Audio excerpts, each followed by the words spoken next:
Yo, I had this friend that went to Maryland, and I saw him after sophomore year, and I was like, "Oh, dude, how's Maryland going?" He's like, "Oh, I have to take I have to take some time off." And I was like, "Why?" And he's like, "My roommate ruined my life." What happened? So he like went into this long story about his roommate, this guy Rob, who went by XPR, Extreme Party Rob. Yes. And so first of all, hell yes. That guy sounds awesome. So Rob like, I got my name from a Nissan. So he's like, so Jesse's like, okay, so first of all, Maryland people love to riot, dude. So like we riot.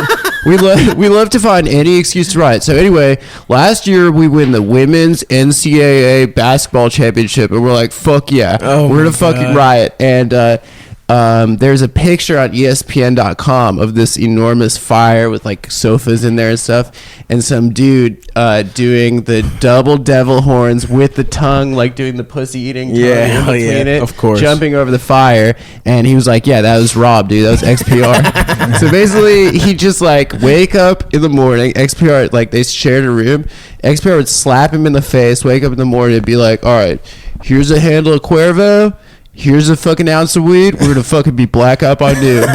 Just like ruined his life. And so yeah, Jesse had to take a year off of school because he was living with this absolute monster. One time I was the XPR rules. I want to hang out with this XPR, guy. Dude. Extreme Party XPR Rock. Should be fourth mic on the show. Dude, anyone with party in their name, like I was when I was opening for Wham City on tour, the first tour we did, we were in Philly, and we just crashed these people's houses, and there was like 6 of us on the tour, so we were like sleeping on floors and shit.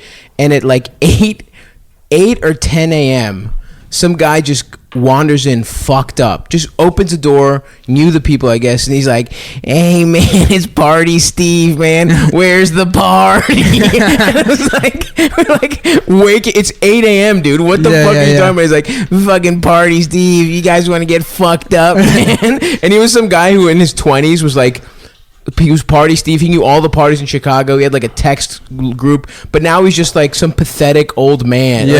And he just wouldn't leave, and he's like, all right, I'll go. We were like, dude, we don't know you. We don't know who the fuck you are. Dude, get the fuck out. My friends had guys like that when I was like a teenager. There would always be like 1 or 2 guys that were like in their 40s. There was this one guy, John, that would hang out, and John was like homeless, I guess. And like lived with his parents who were in their like late 70s. And he was like, 45. Yeah. Huge, just disgusting dreads. Gray hair, giant beard. A white guy? Yeah, white guy. Oh, God. And he was like a relatively nice guy, but it was like, why are you hanging out with us or whatever? And he had these long, shitty homeless guy nails. No. And I was like, why do you keep your nails like that? I'm like, don't you like have like the... I can't... He's like, I play guitar. Well, I'm like, I would fucking chew my nails off if they were that long. I don't know how you do it. And he goes...